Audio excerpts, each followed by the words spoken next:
मंत्र पाठ करेंगे।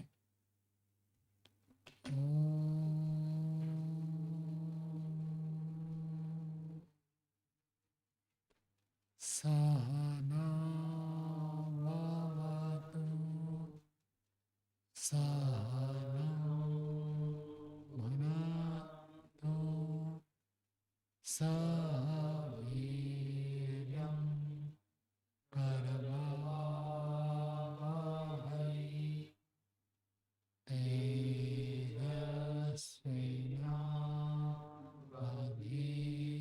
तेजस्विनावधीतमस्तु मा विद्विषावहै।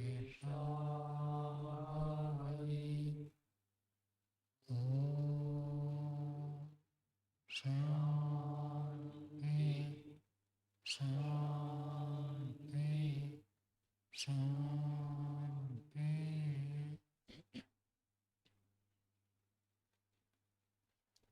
न्याय दर्शन की 94वीं कक्षा है। न्याय दर्शन में तृतीय अध्याय का द्वितीय अन्य प्रारंभ किया है। तीसरा सूत्र हम पढ़ रहे थे, उसमें भाष्य के प्रथम परिच्छेद द्वितीय परिच्छेद हो गया था। आज तृतीय परिच्छेद से पढ़ेंगे। तो प्रश्न उठाया था कि बुद्धि नित्य है या अनित्य है। तो प्रश्न सिद्धांति का पक्ष है बुद्धि अनित्य है, और न्याय दर्शन में बुद्धि शब्द का अर्थ होता है ज्ञान। तो ज्ञान उत्पन्न होता है फिर नष्ट हो जाता है, ज्ञान तो अनित्य है। यदि ज्ञान नित्य होता तो कभी आप भूलते नहीं, तो ज्ञान उत्पन्न होकर नष्ट हो जाता है। तो इसलिए ज्ञान को अनित्य मानते हैं। ज्ञान का अर्थ बुद्धि, तो बुद्धि को अनित्य मानते हैं। पूर्व पक्षी ने बात रखी कि यदि बुद्धि अनित्य है तो आप किसी को देखने से पहचानते कैसे? ज्ञान पहले से स्थिर है तभी तो आप दोबारा देखते तो पहचानते, नहीं तो पहचानना नहीं हो पाएगा। सिद्धांत ने कहा नहीं, जो पहचानना है ये बुद्धि का काम नहीं है, पहचानने का काम किसका है? आत्मा का। तो वो कहता बुद्धि जनाती है, ये बात तो ठीक है, लेकिन बुद्धि खुद पहचानती है, ये बात ठीक नहीं है। बुद्धि जनाती है, आत्मा जानता है, ये मत ठीक है। ऐसी चर्चा यहाँ तक पहुँचती। चेतयते, चेतयते का शब्द का अर्थ होता है चिति संचेतन, चेतना। चेतन तो आत्मा है और बुद्धि जानती है। ऐसे यदि कोई कहे तो सिद्धांत ने कहा ये बात तो अलग अलग नहीं है ना। चेतन कहिए, जानता है कहीं, एक ही बात। जो चेतन है वही तो जानेगा। चेतन अलग है, जानने वाला अलग है, ऐसे नहीं होता। तो इसने बहुत सारे शब्द रखा था तीसरे सूत्र के द्वितीय परिच्छेद में। चेतयते, जानते, बुध्यते, पश्यते, उपलभ्यते, 5 शब्द रखा था। तो और इन सबको कहा था ये सब एकार्थ है। एकार्थ का अर्थ क्या होता है? पर्यायवाची शब्द है, समानार्थक शब्द है। इन सबका एक ही अर्थ है। आत्मा चेतयते और बुद्धि जानते, ऐसे नहीं कह सकते। जो जानते वही चेतयते। तो इसी बात को थोड़ा आगे बढ़ा रहे हैं। देखिए तीसरा परिच्छेद पढ़ते, तीसरे सूत्र के तीसरा परिच्छेद। प्रतिपुरुषम च शब्दांतर व्यवस्था प्रतिज्ञाने प्रतिषेध हेतु वचनम। प्रतिपुरुषम च शब्दांतर व्यवस्था प्रतिज्ञाने, प्रतिज्ञान है अप्रतिज्ञान है? प्रतिज्ञान है, ठीक है। प्रतिपुरुषम, एक एक पुरुष के प्रति, शब्दांतर व्यवस्था, अलग अलग के शब्द की व्यवस्था, प्रतिज्ञाने मानने पर, प्रतिषेध हेतु वचनम, प्रतिषेध का हेतु कहना पड़ेगा। अर्थात चेतयते के लिए यदि कोई कहेगा चेतयते का कर्ता अलग है, जानते का कर्ता अलग है, पश्यति का कर्ता अलग, उपलभ्यते का अर्थ कर्ता अलग। मतलब ऐसे यदि कोई व्यक्ति माने चेते शब्द किसी के साथ जुड़ा हुआ है, जानिते शब्द किसी और के साथ जुड़ा हुआ है, बुद्धिते शब्द किसी और के साथ जुड़ा हुआ है, जटिल हो रहा। आप समझो कि देवदत्त भोजन कर रहा है, यज्ञदत्त दौड़ रहा है, विष्णु मित्र पाठ पढ़ रहा है। तीन अलग अलग हो गए ना, तीन अलग अलग है, तीन कर्ता, तीन क्रिया, अलग अलग क्रिया।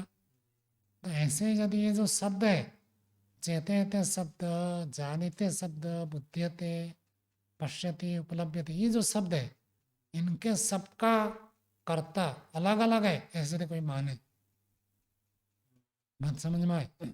यदि अलग अलग करता है ऐसे कोई व्यक्ति मानता है, प्रतिज्ञा ने मतलब प्रतिज्ञा करने पर, ऐसे यदि कोई व्यक्ति प्रतिज्ञा करता है कि चेते तो आत्मा का धर्म है, जानिते बुद्धि का धर्म है, बुद्धते और किसी का है, किसी अंतःकरण का, ऐसे ऐसे यदि कोई व्यक्ति माने, ऐसे प्रतिज्ञा करे, तो प्रतिषेध है तो वचनम, प्रतिषेध का कारण बताओ। एक आत्मा के ये सारे कार्य नहीं है, क्यों नहीं मान रहे हो, उस प्रतिषेध का हेतु बताना पड़ेगा। सिद्धांत पक्ष क्या है? आत्मा ही चेतयते, आत्मा ही जानिते, आत्मा ही बुद्ध्यते, आत्मा ही पश्यते, आत्मा ही उपलब्धते। सबका कर्ता किसको कर रहा है? आत्मा को। पूर्व पक्ष यदि कहे नहीं नहीं, हर क्रिया का कर्ता अलग अलग है, ऐसे यदि मानेंगे तो एक कर्ता नहीं है, इसमें आपको कारण बताना पड़ेगा। यदि एको एम अर्थ, सिद्धांत कहता है एक अर्थ है, यदि आप अलग अलग मानते हैं, शब्दांतर व्यवस्था प्रतिज्ञाने, शब्दांतर व्यवस्था प्रतिपुरुषम प्रतिज्ञाने, प्रत्येक को एक एक पुरुष माने, तो एक पुरुष का नहीं है, इसके लिए आपको प्रतिषेध वचन कहना पड़ेगा। ये भारत में क्या इसकी व्याख्या आगे कर रहे हैं। यश्च प्रतिजानिते, जो व्यक्ति ऐसे प्रतिज्ञा करता है, जो व्यक्ति ऐसे मानता है, कश्चित पुरुष चेतयते, कोई एक पुरुष तो चेतयते चेतन होता है, कश्चित बुध्यते, कोई एक बोध करता है। एक शरीर में अलग अलग मान रहा है, चेतन होना एक अलग का काम है, बोध करना अलग का काम है। कश्चित उपलब्धते, उपलब्धि होना किसी और का काम है। कश्चित पश्यति, और कोई दूसरा देखता है। पुरुषांतराणी खलु इमानी, ये सब अलग अलग पुरुष है। चेतना बंधा उपलब्धा दृष्टा यदि, चेतन कहिए, बंधा कहिए, जान बोध करने वाला, उपलब्धा जानने वाला, दृष्टा देखने वाला, न एकस्य यते धर्म, एक के ये सारे धर्म नहीं है।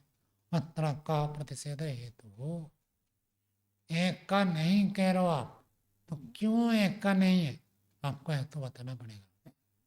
कह देने मात्र से नहीं होगा। जैसे हम कहते देखने का काम आंख का है, सुनने का काम कान का, इसमें हम कहने से थोड़ी होता है, इसका लिए प्रमाण देते हैं। क्या प्रमाण?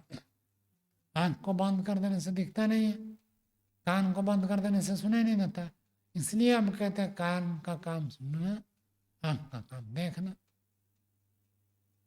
लेकिन जब आप आत्मा को अलग अलग मानोगे कि एक आत्मा चेतन है, एक आत्मा बोध करता है, एक आत्मा देखता है, तो इसमें अलग अलग आत्मा मान रहे हो, एक आत्मा नहीं मान रहे हो, क्यों? हेतु बताना पड़ेगा। एक कहे तो भी हेतु देना पड़ता है, अनेक कहे तो भी हेतु देना पड़ता है।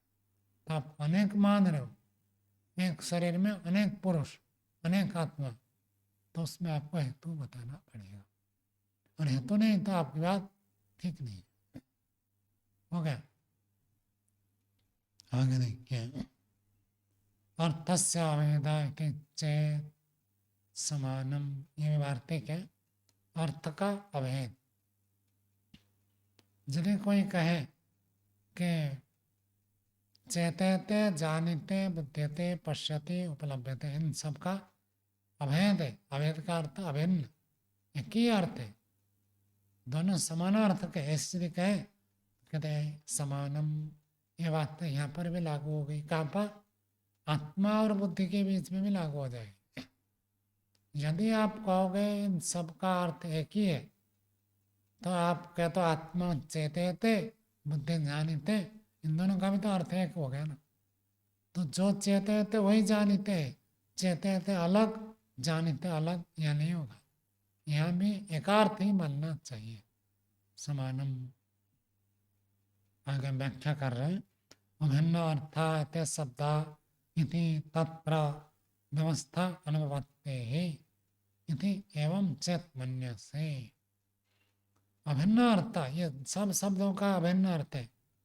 चाहे चेतते कहो, जानिते कहो, बुद्धिते कहो, पश्यति, उपलब्धते, सभी शब्दों का अर्थ अभिन्न एक ही है, पर्यायवाची शब्द है। इति इस प्रकार तत्र व्यवस्था अनुभवते, मत व्यवस्था असिद्ध होती है। ऐसे यदि कोई व्यक्ति माने, ऐसे यदि तुम मानते हो, क्योंकि एक शरीर में चेतते को अलग, बुद्धिते को अलग ऐसे नहीं मान सकते। क्यों नहीं मान सकते? क्योंकि चेतते का जो अर्थ है, बुद्धिते का भी वही अर्थ है।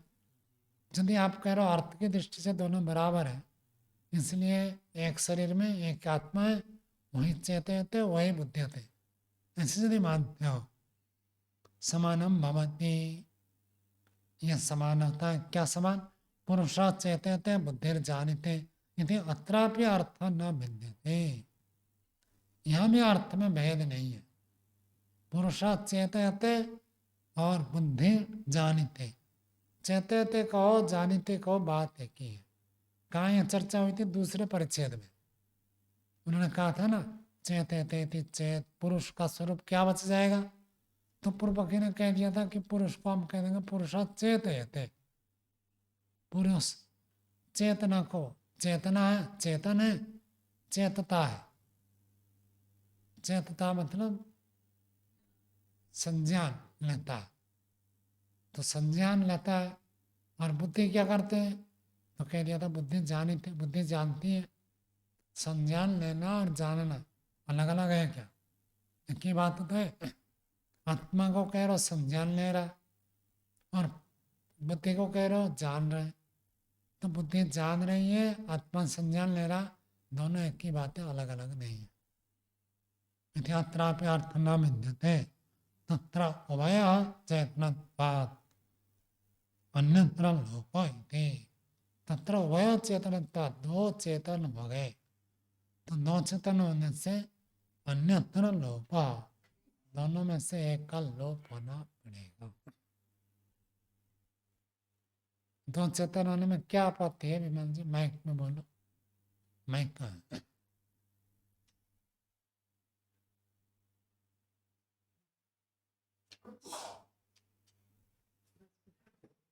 हाँ, दो चेतन एक शरीर में हो जाएंगे। ये तो कई बार बता चुका हूँ। तो फिर एक थाने में कितने अधिकारी होते हैं? एक पुलिस स्टेशन में एक व्यक्ति अधिकारी होता है। जब दो अधिकारी हो जाए तो क्या दिक्कत होगी? सही निर्णय नहीं कर पाएंगे। एक कहेगा ऐसे करो, एक कहेगा वैसे करो, एक कहेगा इस काम को पहले करो, दूसरा कहेगा इस काम को करो, निर्णय नहीं बनेगा। तो वैदिक व्यवस्था में एक व्यक्ति सर्वोच्च रहेगा, वो अन्य सबके सहमति लेता है, लेकिन अंतिम निर्णय एक के हाथ में रहता है। यदि एक के आधार पर न रहे तो काम ही नहीं होगा। मानो एक शरीर में दो चेतन मानो, एक चेतन कहेगा देखना है, दूसरा चेतन कहेगा आंख बंद करना है, तो क्या करेंगे? तो एक के अंदर दो नहीं हो सकते। स्वामी जी, कभी कभी पक्ष प्रतिपक्ष जो दोनों विचार उत्पन्न होते हैं, ये करूं वो करूं, ये करूं वो करूं, तो वो एक ही चीज जो है दोनों को कैसे उठाता है वहां पर? वो तो विचार है ना। मनन और निधिध्यासन में ही अंतर है। मनन जब तक चलेगा ये अथवा ये अथवा ये, इसको कहते हैं मनन। निधिध्यासन का अर्थ यही ठीक है, जब हो गया उन्हें निधिध्यासन हो गया। जो अंतिम निर्णय होता है एक ही होता है उसको भी। अंतिम निर्णय तो एक होगा। राष्ट्र में भी आप देखेंगे अंतिम निर्णय एक व्यक्ति का होगा। दूसरे लोग सलाह देंगे, वो सलाह ले सकता है, पूछ सकता है, दूसरे बिना पूछे भी बता सकते हैं, लेकिन निर्णय अंतिम एक व्यक्ति का होगा। युद्ध करना है नहीं करना है, एक व्यक्ति कहेगा अंतिम। दूसरे दबाव डाल सकते, सब कुछ कर सकते हैं। इतिहास तो भरा पड़ा है, सब राष्ट्र में ऐसे होता है, एक व्यक्ति होता है, वो गलत भी कर सकता है, सही भी कर सकता है, सही भी हो सकता है। एक व्यक्ति के पास अधिकार होने से वो बहुत विकास कर लेता है, और यदि सब लोग तो उसके टांग अड़ेंगे, ऐसे करो ऐसे करो, कुछ करने ही नहीं देंगे उसको। जो सरकार क्या बहुमत को प्राप्त करती है, काम करते जाता है, कुछ कहते रहे विपक्ष दल, और जहाँ 2-4 पार्टी मिलकर एक सरकार बनती है, ये कहता मेरी बात मानो, नहीं तो मैं समर्थन हटा दूंगा, वो कहेगा मेरी बात मानो, टूट जाती है सरकार। 5 साल नहीं चलती है, लगभग टूट जाती है। और एक दल यदि अधिक बहुमत से जीत जाता है तो 5 साल आराम से पार करता है। उन्नति कितनी होती है वो अलग बात है, लेकिन एक व्यक्ति मुख्य होना चाहिए। संस्था में भी देखा होगा, जिस संस्था में हर व्यक्ति मालिक बनता है, विकास नहीं होगा। और जिसमें पूरा एक आदेश होता है, सब उसको मानते हैं, संस्था बढ़िया चलेगी, परिवार भी बढ़िया चलेगा। परिवार में भी सब मनमर्जी करे तो कुछ नहीं होगा। और परिवार में एक मुखिया होता है, वो कह देता है ऐसे ही करना है, और दूसरे को ठीक लगे ना लगे वैसे मानते हैं, तो परिवार मजबूत रहता है। और यदि सब अपनी अपनी इच्छा करेंगे तो परिवार टूट जाता है। तो एक के अंदर एक ही रहेगा। 2 यदि मानोगे एक का लोप हो जाएगा। क्यों एक का लोप हो जाएगा? कहते ये काम होगा ही नहीं ना। एक चेतन की इच्छा होगी ऐसे हो, दूसरे चेतन की इच्छा विपरीत होगी, तो कैसे कार्य होगा? शरीर चलेगा ही नहीं। तो एक शरीर में एक चेतन।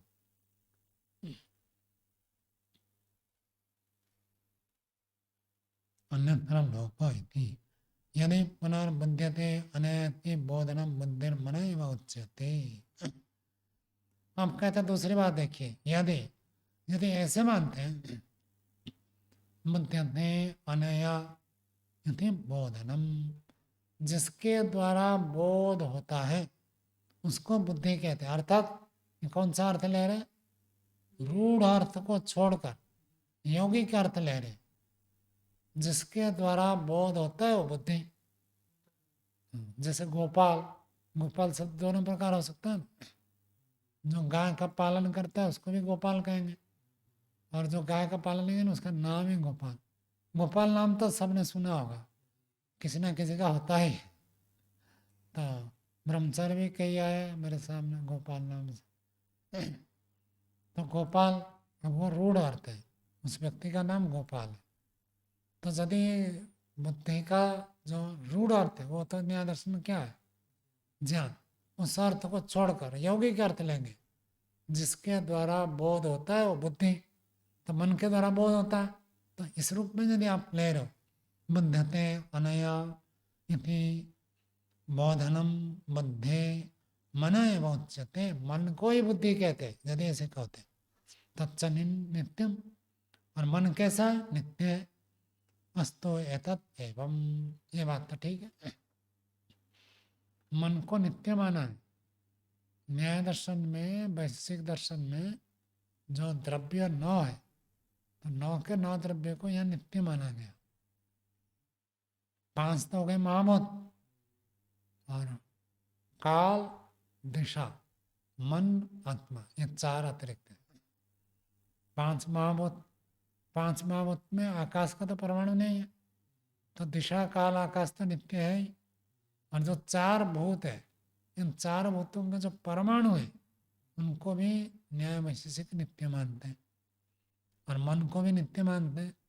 आत्मा तो नित्य है, चाहे आत्मा कहें चाहे परमात्मा, आत्मा दोनों आत्मा हो जाएंगे, आत्मा भी नित्य है। तो न के न पदार्थों को ये नित्य मानते हैं। तो मन यदि कहोगे, बुद्धि का अर्थ मन, तो मन कैसे हो गया नित्य? इन सबको क्यों नित्य मानते हैं? क्योंकि सृष्टि के आरंभ से लेकर प्रलय तक ये रहते हैं, इसलिए इनको नित्य मानते हैं। आगे चलकर बताएंगे नित्य दो प्रकार, अनित्य दो प्रकार। तो इस कारण से यदि नित्य मानते हैं तो मन नित्य है, और इस दृष्टि से यदि कोई कहे बुद्धि नित्य है, बुद्धि नित्य का अर्थ क्या हो गया? मन नित्य है। बुद्धि नित्य मतलब मन नित्य है। यदि ऐसे कोई कहता है तो सिद्धांत कहता है अस्तु एतद एवं, ये बात तो ऐसे होवे, इसमें हमें कोई आपत्ति नहीं है। मन को तो सिद्धांत में नित्य मानना है। न तो मनसः विषय पत्ते में जाना नित्यत्वम। फिर में सिद्धांत एक बात कह रहा, आपने कहता, आपने ये कहा था, पूर्व पक्षी को सिद्धांत कह रहा, आपने ये कहा था विषय प्रत्यय ज्ञानात्, विषय का पहचान करने से बुद्धि नित्य है। तो मन इसलिए नित्य नहीं है को विषय को पहचानता। मन इसलिए नित्य है क्योंकि सृष्टि का आरंभ से अंत तक रहता है, उसके नित्यता का कारण अलग है। पहचान करने के कारण से नित्य, ऐसा नहीं माना।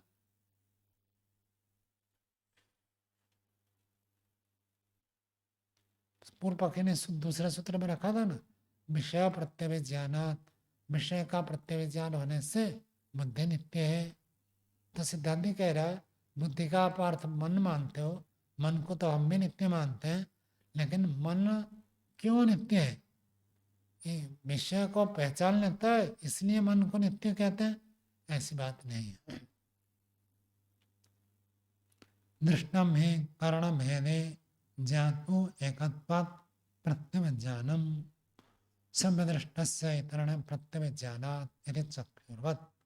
दृष्टम में करण भेदे, करण का भेद होने पर अर्थात करण बदल जाने पर भी ज्ञातो एकत्वात्, ज्ञाता एक होने से प्रत्यय ज्ञानम, प्रत्यय ज्ञान पहचान तो होता है। सभ्य दृष्टस्य इतरण प्रत्यय ज्ञानात्, सभ्य दृष्टस्य बाएं आंख से देखे हुए का दाएं आंख से पहचान लेते हैं। करण बदल गया, पहले देखा था बाएं आंख से, अब देख रहा दाएं आंख में, तो दाएं आंख में देखकर भी उसी को पहचान लेते हैं। सूत्र पीछे आ चुका है, तो बाएं आंख से देखकर दाएं आंख से पहचान लेते हैं, इसलिए कर्ण बदल गया। कर्ण बदलने से बाद भी पहचानना तो रह रहा, तो पहचान के कारण से कर्ण को नित्य नहीं मान सकते। किसी ने आंख से देखा, वो किसी की आंख खराब हो गई, आंख को बदल देते, दूसरे प्राणी की आंख अथवा दूसरे मनुष्य की आंख लाकर लगा देते, तो भी वो उसको देखने में तो सहायता मिलती है, और देखकर वो पीछे देखे हुए चीजों को पहचान लेता है। तो इसलिए आंख को नित्य माने ऐसे तो जरूरी नहीं है। तो ऐसे मन के द्वारा ज्ञान होता है, इसलिए मन नित्य होगा, ऐसे तो कोई कारण नहीं बनता। जैसे आंख नित्य नहीं है क्योंकि कारण है, ऐसे मन भी नित्य नहीं है, वो भी कारण है। प्रदीपवच्च प्रदीपान्तरदृष्टस्य प्रदीपान्तरण प्रत्यय ज्ञानम यदि। प्रदीपवच्च दीपक के समान। वर्तमान आप यहाँ पढ़ रहे हैं, तो यहाँ क्लासरूम में हम पढ़ रहे हैं, यहाँ के लाइट से देखकर पढ़ रहे हैं, और जब कमरे में जाएंगे पाठ की तैयारी करेंगे, वहाँ लाइट बदल जाएगी, तो लाइट बदलने से ये पाठ को आप पहचान नहीं पाएंगे, नहीं पाएंगे कि आज क्लास में यही पढ़ाया गया था। लाइट बदलने से ज्ञान नहीं बदलता है, लाइट तो साधन है, एक दीपक से पढ़े दूसरे दीपक से पढ़े, चीज वही का वही रहता, पहचानने में कोई दिक्कत नहीं है। लाइट तो अनित्य है, लाइट को नित्य नहीं कह सकते। तो मन भी तो ऐसे ही है, साधन है, तो पहचान के कारण से मन को नित्य नहीं कह सकते। तस्मात् ज्ञातुरयं नित्यत्व हेतुरिति, तस्मात् इसलिए ज्ञाता के नित्यत्व में ये हेतु बनता है। कौन सा? विषय प्रत्यय विज्ञान, जो ये हेतु दिया था आपने, विषय का पहचान होने से आत्मा नित्य सिद्ध होता है। इससे बुद्धि नित्य नहीं है, मन नित्य नहीं है।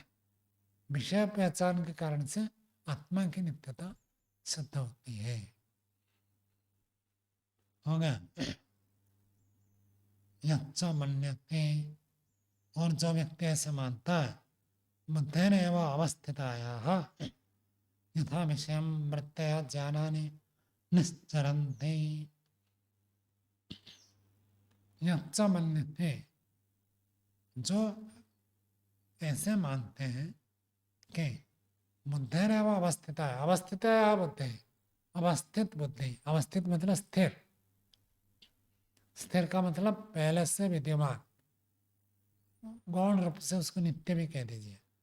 तो नित्य बुद्धि कहिए अथवा पहले से विद्यमान बुद्धि का, यथा विषय मृत्या ज्ञानानि निश्चरन्ति, जैसे जैसे विषय है वैसे वृत्तियां, अर्थात वृत्तय बराबर ज्ञानानि निश्चरन्ति, निकलते हैं।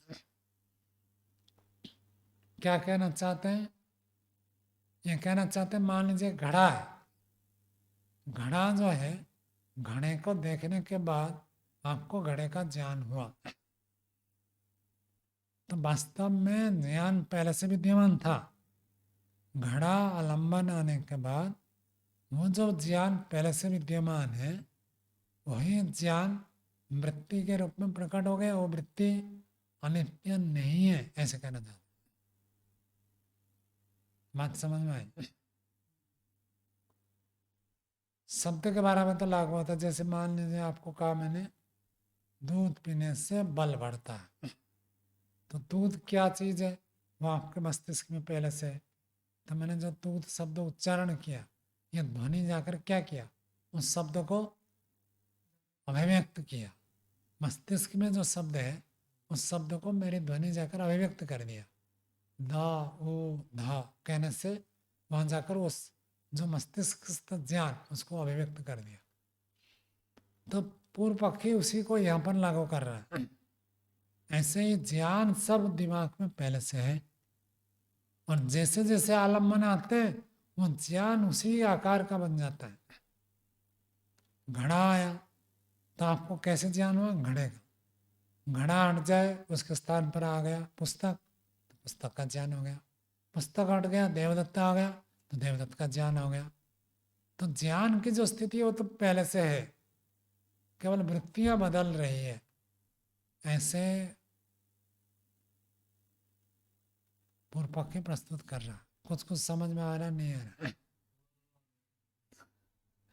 तो उसी आकार में बदल जाता है।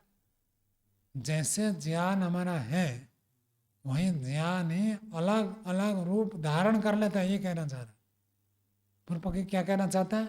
पहले से ज्ञान विद्यमान है और वह ज्ञान अलग अलग रूप को धारण करता है।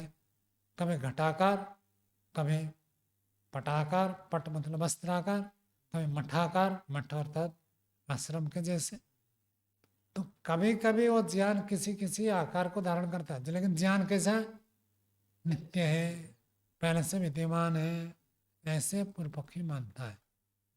समझ में आए क्या कहना चाह रहा है? वो कभी अलग अलग रूप को धारण करता है। ज्ञान है पहले से, अलग अलग रूप को धारण करता है पहले से, ये कहना।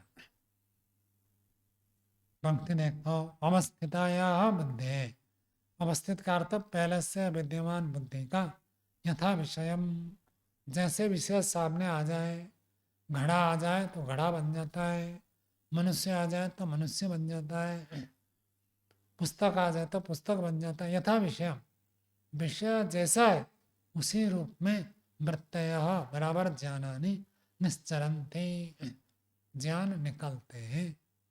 मतलब वृत्ति बनती है, वृत्ति को या निकलते शब्द से दे दिया। वृत्तयः ज्ञानानि निश्चरन्ति, वृत्तिश्च वृत्तिमथा न अन्य इति। वृत्ति और वृत्तिमान अलग नहीं है। वृत्ति और वृत्तिमान दोनों अलग अलग चीज नहीं है। शक्ति और शक्तिमान अलग अलग है, एक है।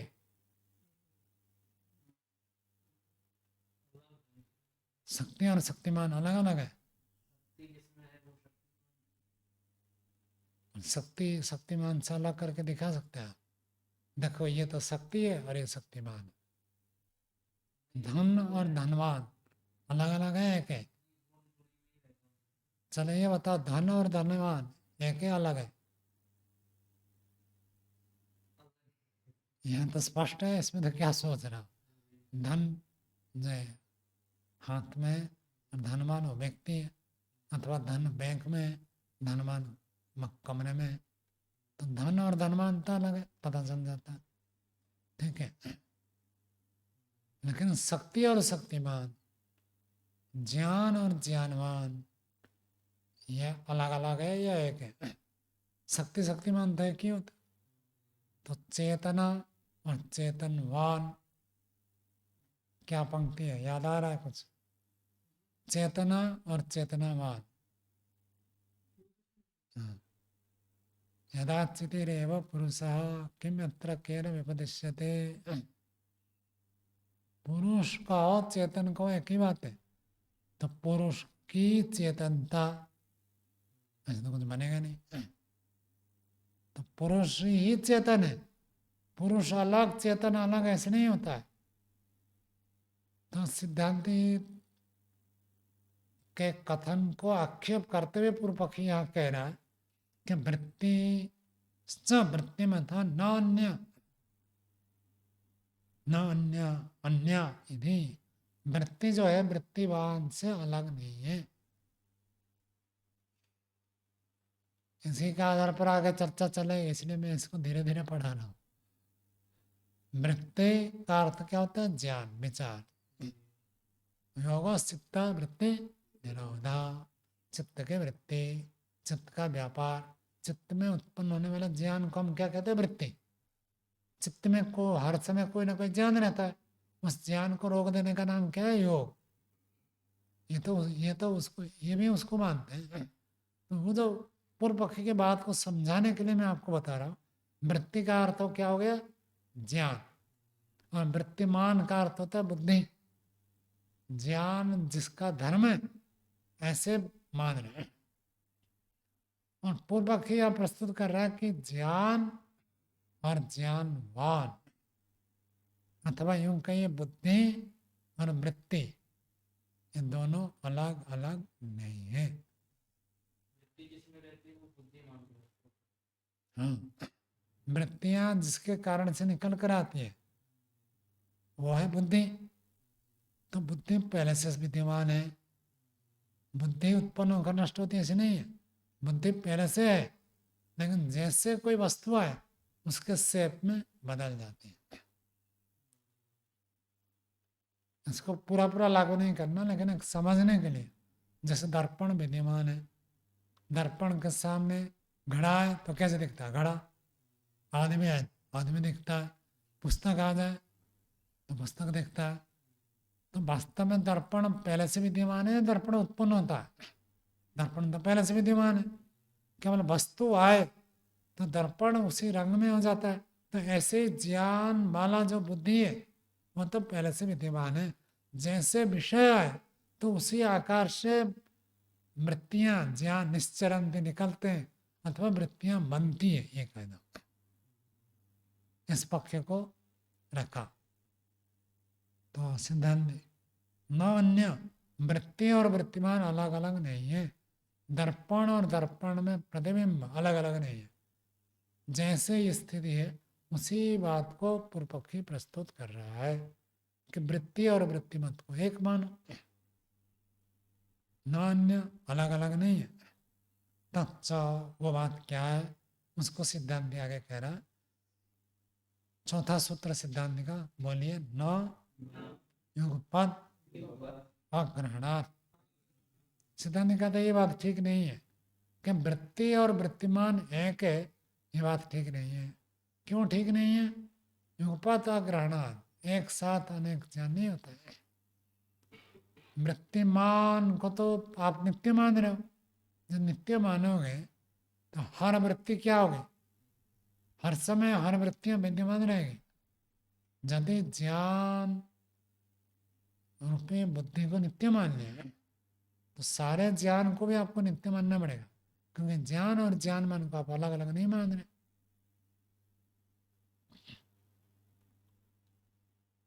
ईश्वर नित्य है तो ईश्वर का आनंद कैसा है? वो भी नित्य है। ईश्वर नित्य है तो उसकी शक्ति भी नित्य है। सर्वशक्तिमत्ता हमेशा सर्वशक्ति रहेगा। ईश्वर सर्वज्ञ है तो ईश्वर नित्य है तो उसका सर्वज्ञता वो भी नित्य है। मृत्यु वृत्तिमत दोनों नित्य हो, एक नित्य हो गया तो दूसरा भी नित्य हो जाएगा। भाष्य देखिए, मृत्यु मृत्युमतो अनन्यत्वे मृत्युमतः अवस्थानात् मृत्यु नाम अवस्थानम इति।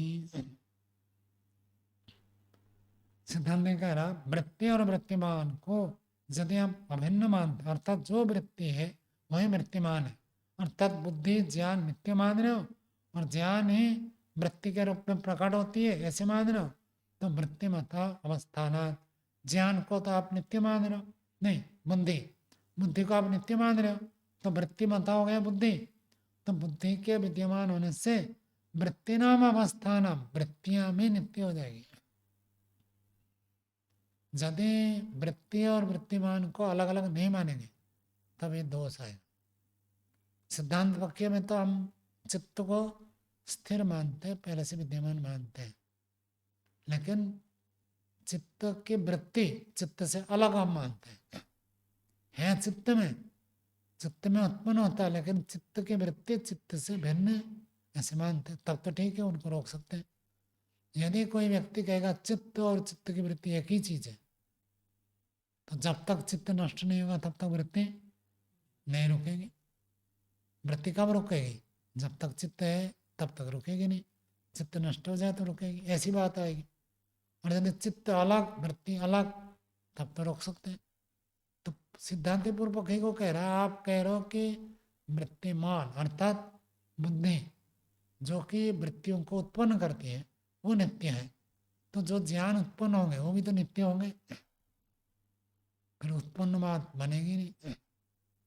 ज्ञान का स्रोत बुद्धि को आप नित्य मान रहे हो, तो जो ज्ञान उत्पन्न होंगे वो सारे के सारे बुद्धि से अभिन्न मानोगे, तो बुद्धि नित्य हो तो वो भी नित्य होंगे, ऐसे मानना।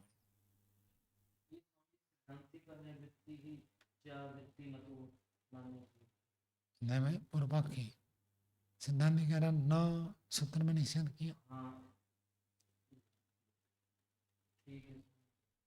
आगे देखिए, यानी इमानि विषय ग्रहणानि तानि अवतिष्ठन्ते इति युगपद विषयाणां ग्रहणं प्रसज्यते इति। यानी इमानि विषय ग्रहणानि, जो ये विषय ग्रहणानि विषयों का ज्ञान, शब्द स्पर्श रूप रस गंध इन विषयों का जो ज्ञान हो रहा है, ये सारे का सारे विषय ज्ञान तानि अवतिष्ठन्ते वो ठहर जाएंगे, स्थिर होते हैं। इति क्यों ठहर जाएंगे? क्योंकि वृत्तिमान नित्य है, वृत्तिमान नित्य होने से वृत्तियां भी नित्य हो जाएगी, तो युगपद विषयाणाम ग्रहणम प्रसज्जते, एक साथ सारे विषयों का ज्ञान होने का दोष आएगा। बात समझ में आई या नहीं आई? सिद्धांति पूर्व पक्षी को कह रहा, आप कह रहा बुद्धि नित्य है और बुद्धि ही वृत्ति है, बुद्धि से अलग कोई ज्ञान उत्पन्न नहीं होता है, ज्ञान रूपी बुद्धि नित्य है और उसी ज्ञान के ही एक वृत्ति आलम्बन के आधार पर अलग अलग बनता है। यदि ऐसी स्थिति है तो सिद्धांत कह रहा है आपको एक बार रूप का ज्ञान हुआ, एक बार रस का ज्ञान हुआ, एक बार गंध का ज्ञान हुआ, और ज्ञान जो हुए इसका कारण वाला कौन है? बुद्धि। और बुद्धि को आप नित्य मान रहे तो ज्ञान में क्या हो जाएंगे? नित्य हो जाएंगे। यदि कारण नित्य हो गया तो उस कारण से जो कार्य हुआ वो भी नित्य हो जाएंगे। ऐसे एक प्रकार के प्रस्तुत करके कहते हैं मकान तब तक बना रहेगा, कब तक? जब तक ईंटें ठीक ठाक है। मकान 2 मंजिला 3 मंजिला बहुमंजिला बनाते हैं तो ईंटें बढ़िया छांट कर लाते हैं। क्यों? क्योंकि ईंटें यदि मजबूत होगी तो मकान लंबे काल तक बना रहेगा, और ईंटें कमजोर हो जाए तो मकान कमजोर हो जाएगा। मान लीजिए कोई कहेगा कि भाई मकान नित्य है, तो जब तक मकान रहेगा उसके अंदर जो ईंटें हैं वो रहेगा नहीं रहेंगे। जब ईंटें खराब हो जाए तो मकान तो रहेगा ही नहीं। तो मकान को नित्य मानेंगे तो मकान के जो एक एक अवयव है सबको आपको नित्य मानना पड़ेगा। तो बुद्धि को यदि नित्य मानते हो और उसी के ही अभिव्यक्ति गंध रस रूप स्पर्श शब्द के रूप में मानते हो तो वो सब भी नित्य हो जाएंगे। और नित्य हो जाएंगे तो एक साथ सबका ज्ञान होगा। बचपन से लेकर आज तक जितने ज्ञान हुए सबका एक साथ ज्ञान होगा, क्योंकि सब नित्य है। ये दोष आएगा। जैसे जैसे रिश्तेदार में होता है वैसे वैसे होते हैं। ये सिद्धांत भी ने इसका तो खंडन नहीं कर रहा अभी तक।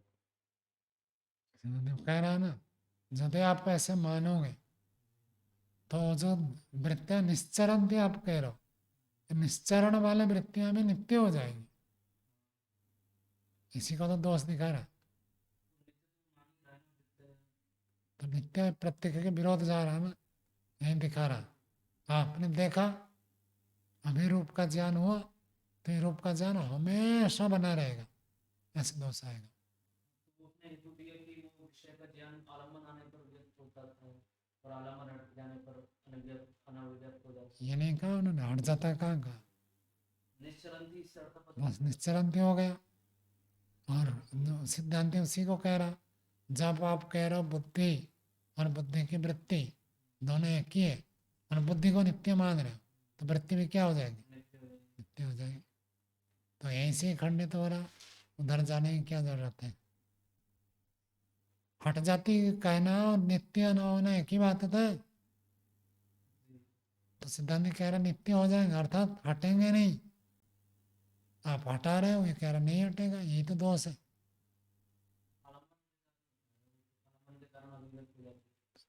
कारण कुछ भी हो, जो मर जाता है वो अनित्य होता है।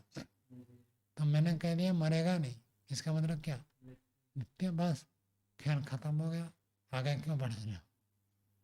यहीं से ही खत्म हो गया कि भाई सारे ज्ञान अनित्य हो जाएंगे। अनित्य है प्रत्यक्ष हमको पता है, मैं आपको देख रहा तो अभी आपका ज्ञान हो रहा, चेहरा घुमाते ही रूप का ज्ञान खत्म। फिर भी ये नित्य हो जाएगा क्योंकि बुद्धि को आप नित्य मान रहे हो। तो ये बुद्धि के कारण से ज्ञान हुआ, और ज्ञान और बुद्धि में अंतर नहीं मान रहे तो ये भी नित्य हो जाएगा। ऐसे दोष दिखा। आगे देखिए 5वां सूत्र बोलिए, अप्रत्यभिज्ञाने च विनाश प्रसंग। अप्रत्यभिज्ञान, यदि प्रत्यभिज्ञान नहीं होगा, मान लीजिए पीछे का 5वीं कक्षा में जब आप पढ़ रहे थे आपके पास जो पुस्तक आदि कुछ होगी, अब देखने से पहचान लेंगे। कहीं लुप्त तो हो चुका है, साइकिल चलाए होगे ना आपने 5वीं कक्षा में, फिर उस पुराना होने के बाद बेच दिया होगा, कबाड़ा में डाल दिया होगा। मानो वो आपके सामने लाकर रख दे तो आप पहचान लेंगे, नहीं पहचानेंगे। तो नहीं पहचानेंगे तो ये सिद्धांत कह रहा अप्रत्यभिज्ञाने ना पहचानने पर विनाश प्रसंग। जिस बुद्धि को आप नित्य कह रहे उस नित्य बुद्धि के विनाश होने का दोष आएगा। क्या हर चीज को हम पहचानते हैं? मेरे साथ तो बहुत होता है, बहुत सारे लोग आकर खड़े हो जाते हैं और कहते पहचाना मुझे, तो मैं कहता हूँ कईयों को तो पहचान लेते हैं, कह देता हूँ नहीं पहचाना तो नहीं है, आपको देखा हो लेकिन नाम याद नहीं है। और कईयों को देखा है ये भी याद नहीं रहता। 100 लोग होते हैं, कितने याद रहेगा। तो क्या ना पहचानने पर क्या मानना पड़ेगा, बुद्धि विनाश हो गई। क्योंकि बुद्धि को आप आपके हिसाब से बुद्धि स्थिर है, नित्य है, तो नित्य होगा तो पहचान नहीं पड़ेगा। क्योंकि यदि पहले से ज्ञान है और स्थिर है, विद्यमान है, नित्य है, तब तो आप पहचानेंगे। और जब यदि किसी को नहीं पहचान पा रहे तो मतलब बुद्धि विनाश हो चुकी है, ऐसे मानना पड़ेगा। तो ये दोष आएगा। नित्य नित्य पक्ष में। तो अतीते च प्रत्यभिज्ञाने, प्रत्यभिज्ञान पहचान, पहचान के अतीत होने पर मृत्युमान अपनी अतीत यदि अंतःकरण से विनाश प्रसज्जते। बाल्यकाल के कितने दोस्त थे आपके? 5वीं क्लास में कितने मित्र थे? क्लास में कितने पढ़ते थे? 40-50। कितने को आप पहचान सकते हैं अभी? 10-15 में मुश्किल होगा, 4-5 हो गए तो होंगे। बाद में भी यदि साथ में कांटेक्ट में लगातार है तब तो पहचान लेंगे। यदि 5वीं के बाद सब अलग थलग हो गए, आप अलग स्कूल चले गए, वो अलग स्कूल चले गए, नगर बदल गया, तब तो पहचान नहीं पाएंगे। लेकिन अतीत है प्रत्यभिज्ञाने, पहचान के अतीत होने पर, तो पहचान क्या था? जो वृत्ति है था, तो वृत्ति के अतीत हो जाने पर वृत्तिमान अपने अतीत, वृत्तिमान का भी अतीत मानना पड़ेगा, क्योंकि आप वृत्ति और वृत्तिमान को एक मान रहे हो।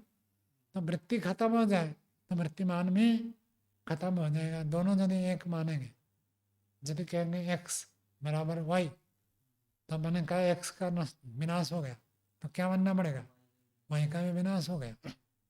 यदि आपने वृत्ति खत्म हो गई तो वृत्तिमान को भी खत्म मानना पड़ेगा। तो वृत्तिमान अपने अतीत इति अंतःकरण से विनाश प्रसज्जते। जिस अंतःकरण को, बुद्धि को आप नित्य मान रहे थे, उसका भी विनाश होने का दोष प्राप्त होता है। विपरेच नानात्म यदि, और यदि कहेंगे नहीं नहीं अंतःकरण तो बना रहता है, जन्म से लेकर मृत्यु तक और सृष्टि से लेकर प्रलय तक अंतःकरण बना रहता है, ऐसे यदि मानोगे तो वृत्तियां नष्ट हो जाती है, प्रत्यक्ष है। तो वृत्ति अलग और वृत्तिमान अलग, अंतःकरण अलग और वृत्तियां अलग, ऐसे मानना पड़ेगा। वृत्ति और वृत्तिमान इनको एक नहीं मान सकते, क्योंकि वृत्तियां तो विनाश होना, ये प्रत्यक्ष है, तो और अंतःकरण बना रहता है, ये भी प्रत्यक्ष है, तो दोनों को एक नहीं मान सकते।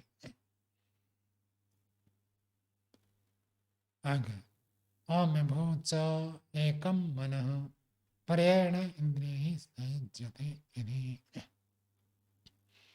अविभू, जो विभू नहीं है, व्यापक नहीं है, एकम मनः, मन एक है, पर्यायण इंद्रिय संयुज्यते, बारे बारे से इंद्रिय के साथ जुड़ता है। मन को अणु कहा गया, कहाँ पर कहा गया? तदभावात् अणुच मनः, विभवात् आकाश महान, व्यापक होने से आकाश जो है महत् परिमाण वाला है। तथा च आत्मा, आगे का तदभावात् अणु मनः, वैश्विक दर्शन का सूत्र है। व्यापकता मन में नहीं है, मन व्यापक नहीं है, मन अणु स्वरूप है। तो अभिभू च एकम मन, मन जो है वो अभिभू है, अव्यापक है और एक मन है। एक आदमी को एक ही मन मिला है, 2 4 5 नहीं है, एक ही मन है।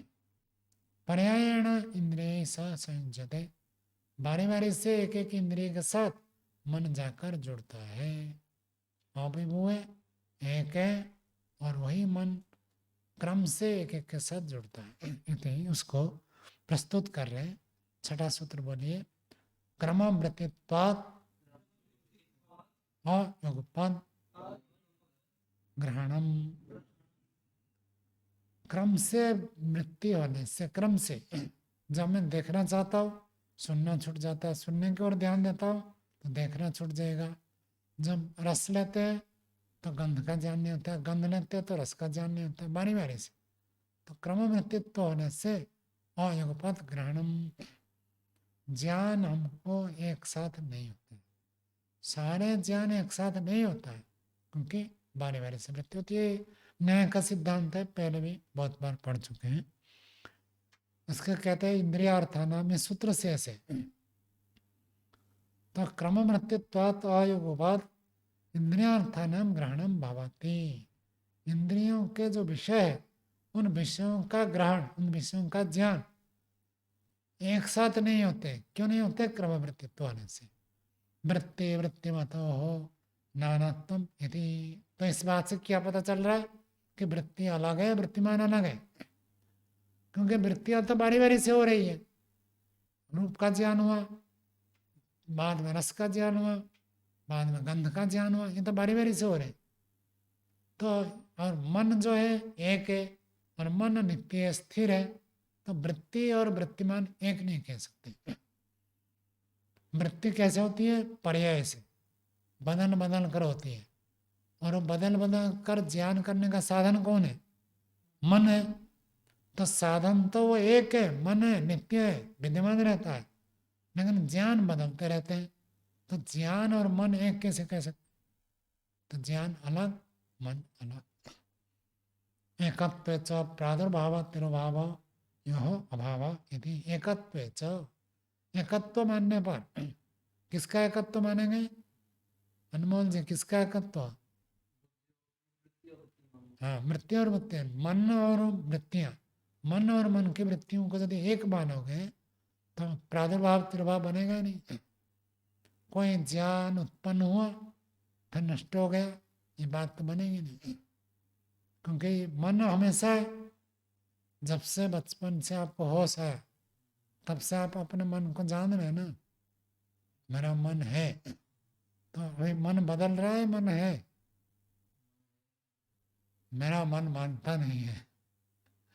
क्या कहते हैं? मन मतलब मन में ऐसी वृत्तियां बदलती है। मन बदलता है, मन की वृत्तियां बदलती है, वृत्तियां बदलती है, मन तो वही है।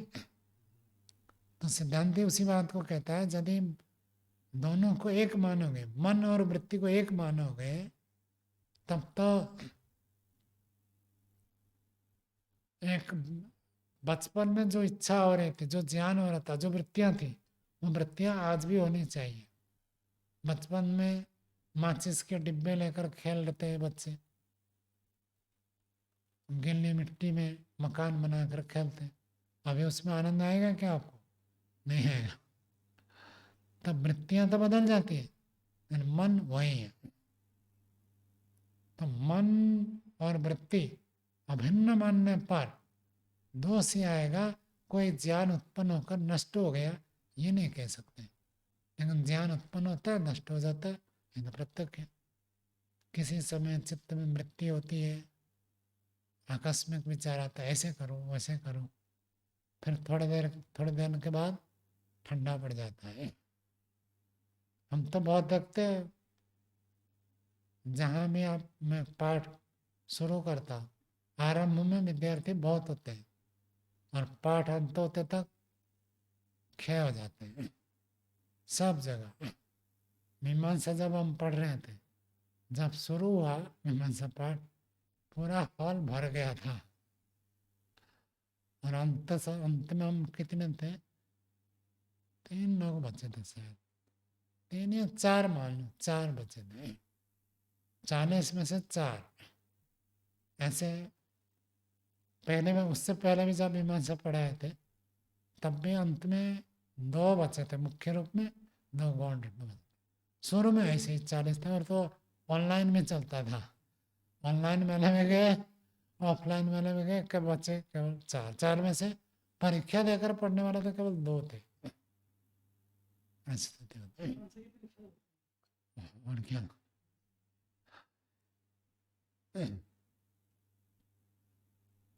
परीक्षा के बिना पाठ में अधिकार प्राप्त नहीं होता। परीक्षा देने से ही अधिकार प्राप्त होता है। परीक्षा देना किस में आएगा? निधिध्यासन में आता है। आपको पक्का निश्चित हुआ तब तो आप परीक्षा देंगे। तो इसलिए परीक्षा देकर जो उत्तीर्ण होता है वो अध्यापक हो सकता है। जो उत्तीर्ण नहीं हुआ तो कैसे पढ़ाएगा? उसको निश्चित, खुद को निश्चित नहीं है, तो कैसे अध्यापक बने? पढ़ाना और परीक्षा देना वो निधिध्यासन के अंतर्गत आता है। पढ़ाने के लिए पहले आप खुद को निश्चित होना चाहिए, नहीं तो पढ़ाएंगे कैसे आप? और जैसे तैसे बहकाएंगे तो बुद्धिमान व्यक्ति तो आपसे नहीं पढ़ेगा।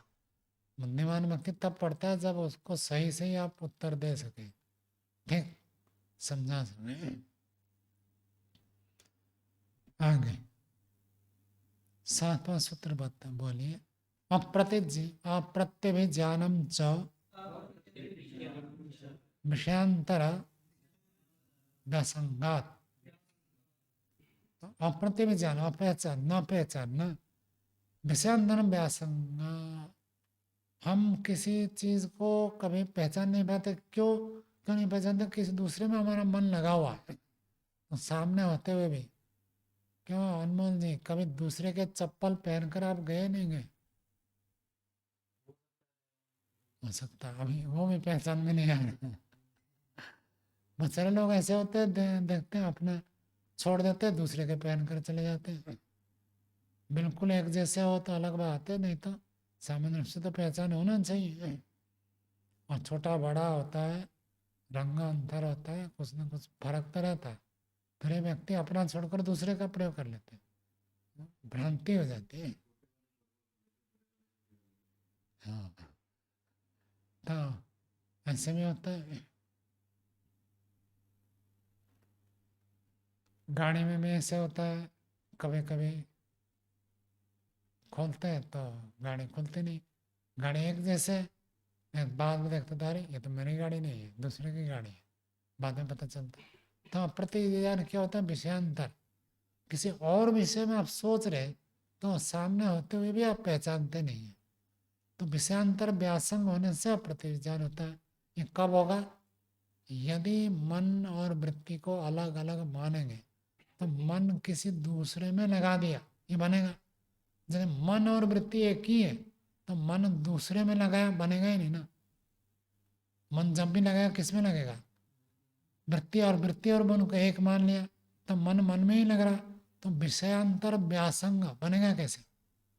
मन दूसरे विषय में चला गया, ये तो बनेगा ही नहीं ना। तो विषयांतर व्यासंग होने से भी पता चलता है मन अलग है, वृत्ति अलग है। आगे भाष्य पढ़ते हैं। अप्रत्यभिज्ञानम अनुपलब्धि। तो अप्रत्यभिज्ञानम का अर्थ था अनुपलब्धि, पहचान न होना, ज्ञान न होना। कभी कभी चलते चलते ठोकर क्यों खाता है व्यक्ति? क्योंकि दिखता नहीं है। देखकर चलेगा तो ठोकर थोड़ी खाता। तो ठोकर खाने का कारण क्या है? मन कहीं और लगा हुआ है। तो मन कहीं और लगा हुआ है तो इसलिए आप दिखता नहीं, ज्ञान नहीं हो रहा। जैसे पत्थर पड़ा और आपको ज्ञान हो गया तो ठोकर खाएंगे क्या? ज्ञान न होने के कारण से ठोकर खाते हैं। दर्शन में क्या कहता है? दर्शन शास्त्र, सारे दर्शन मिलकर क्या कहते हैं? सभी दुखों का कारण अज्ञान।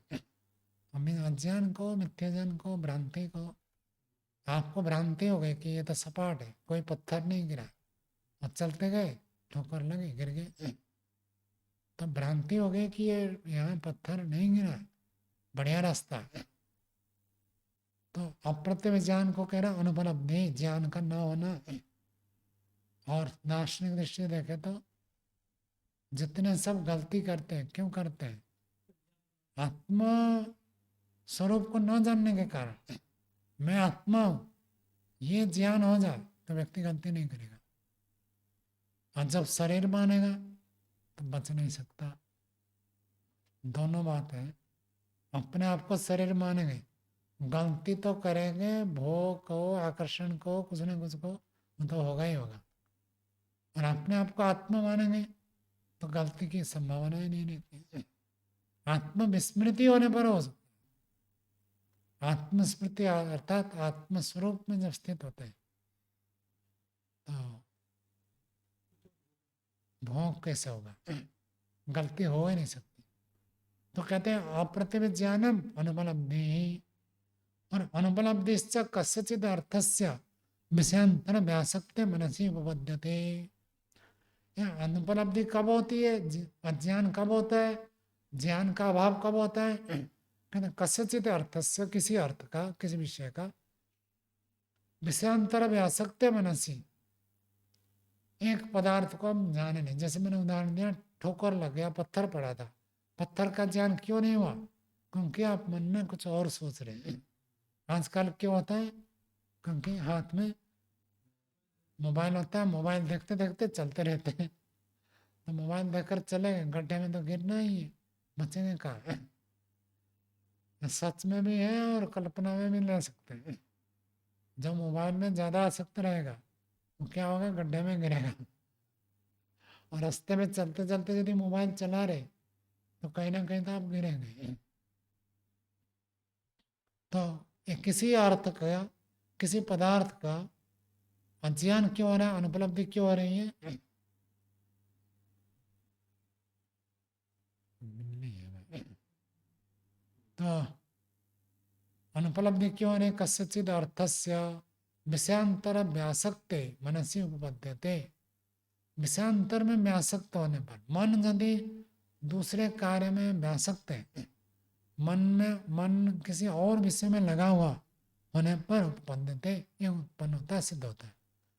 वृत्ति वृत्तिमतो नानात्वात्, यदि वृत्ति और वृत्तिमान अलग, मन अलग, मन की वृत्ति अलग मान गए, तब तो आप कह सकते हो कि मन दूसरे विषय में लगा है। दूसरे विषय में लगा तब बनेगा जब मन से वृत्ति को अलग मानेंगे। दूसरा, दूसरे विषय में, दूसरा विषय मतलब मन से अलग मानना पड़ेगा। एकत्व ही अनर्थ का व्यासंग। एकत्व यदि मानते, मन और मन की वृत्ति एक मानते, तो व्यासंग तो बनेगा ही नहीं। किसी दूसरे विषय में मन का लगना संभव ही नहीं है।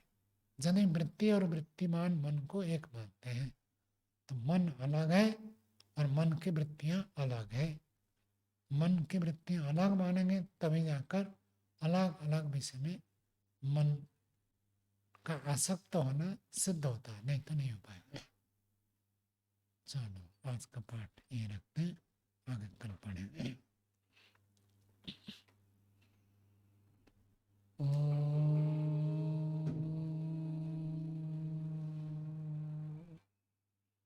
शांति शांति शांति। सर्वेभ्यो